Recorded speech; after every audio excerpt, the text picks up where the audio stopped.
It is now time for the Roddy Piper review. Roderick George Toombs, a man who as a child had like a really rough upbringing, being abused by his father only to end up becoming a runaway.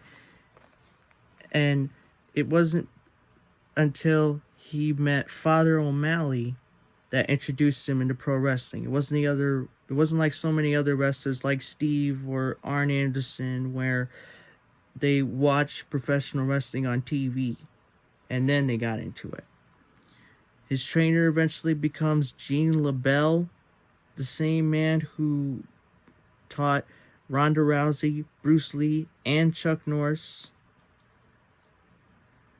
Roddy would eventually go live out in the Los Angeles area, which was far from the Hollywood dream, even though he would, of course, end up becoming an actor. He never snitched, and he would sleep out on the streets.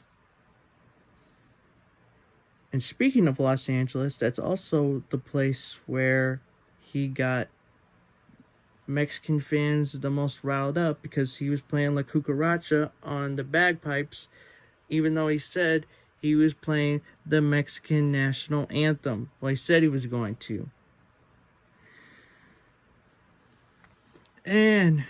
But the craziest moment of them all, as I'm looking at my notes here, was that Roddy, of course, with being the ultimate bad guy, as Mr. T quotes him as, and rightfully so. As the ultimate bad guy, Roddy, would not only get stabbed 3 times in his life, but there was that one time where him and a fan were having a fight, and a fan stabbed him. And it wasn't until Sergeant Slaughter, as Roddy's blood, when he took the thumb out of where the stab was, the blood just went pss, pss, pss, pss, just right in the officer's face. And Slaughter stopped it just in time and took him to the hospital, because if it went any further, that would have been it. We would not be talking about Roddy today. Or we definitely wouldn't be reflecting. He wouldn't have so much history.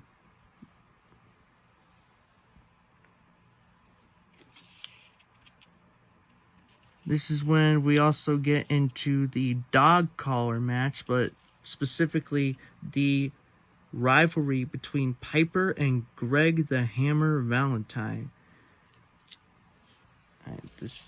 These two guys would just, you want somebody to take pro wrestling seriously, just watch these guys. The year of the year, as Greg the Hammer would put it, because he would always just hit Roddy's ear as hard as he possibly could. They held nothing back. And same thing with this dog collar match, which if you want to watch that, sure, you can watch it on, well, can't really watch it on the WWE Network, which is one of the things I was about to say, but what you can watch it on is the greatest wrestling stars of the 80s. Solid, epic wrestling DVD released in 2005. I have it. And that was one of the matches that was on there. The dog collar match with Piper and Hammer. And it was as brutal as it was iconic. Eventually, that's when we get into Piper's Pit, where we would have such classic segments where Roddy would just do what he does best, beyond being a great professional wrestler. And say what you will about wrestlers not being tough guys, but also remember that Roddy, he could fight. He could fight when he had to. Because he was, in fact, as Cam Connors would say, Roddy's friend, turned NHL player, the light heavyweight champion of boxing of Toronto. I know I messed that up, but okay. And the number 2 amateur wrestler in his town. So he had some legitimate credibility to him. But he was especially the best trash talker there ever was. This is, of course, now we are heading to the MTV Rock and Wrestling collaboration, where we would have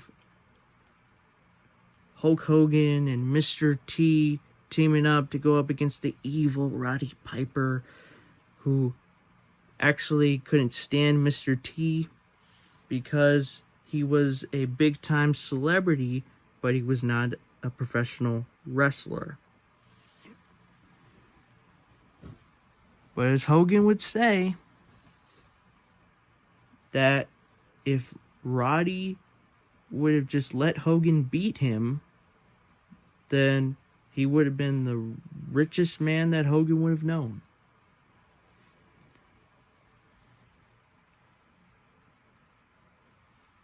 Eventually, we get to Roddy going into Hollywood, doing the iconic movie They Live. I have not seen it yet. I have only watched bits and pieces of it, but I will hopefully be able to watch it very soon.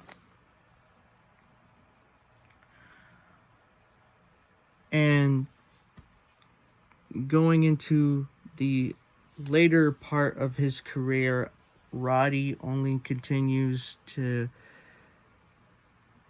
become more and more mortal, and his family sees it to the point where it gets just too much to even watch him getting hurt, and they just decide, okay, the parents, decide, like, okay, you can't watch this anymore. It's just too much, too real now. And the 2003 HBO interview that Roddy has with Brian Gumbel did not just end up having Roddy and WWE parting ways. They fired him. They fired him and they took him off WWE TV completely. So let's just make that perfectly clear. But beyond that, and missing some parts of the territory history that he had in the Carolinas and in Portland, and just, just kind of glossing over that, it was nowhere near a glorified look at Roddy, but it wasn't a hit piece either. It was the best you could possibly show of a balance between Roddy having his drug problems and his childhood just kind of always coming back to haunt him, while also showing how he was a great father and he did the best that he could with the time that he would be around to see his kids when he wasn't wrestling. And he was a man that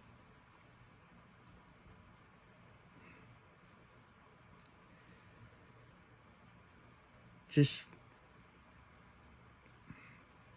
he was definitely more intelligent than he thought he was, or that people thought of him. I just want to make that clear. Even though it's also sad to say, because of the fact that I say that because he was right. He didn't live to be 65 years old. In fact, he was 61 when he died. the positive to that is that he went peacefully in his sleep next to his wife, who still, has feelings for him. And that was probably the moment that was really just hard to watch, just her breaking down, like, you just wish he was still here, but he is in here. So, long live the rowdy one. We miss you, Roddy. You were an absolute icon in this sport, in this industry, this business, and we shall never forget you. And as cringy as you want to say that this impression is, it's coming from the heart, regardless. And I hope that you're watching Up in Heaven, Roddy, as you said on Hogan's Answering Machine, that you see there, I saw the light. I saw the light. I'm walking with Jesus, my brother. You do not throw rocks at a man who's got a machine gun. Just when they think they got the answers, I change the questions.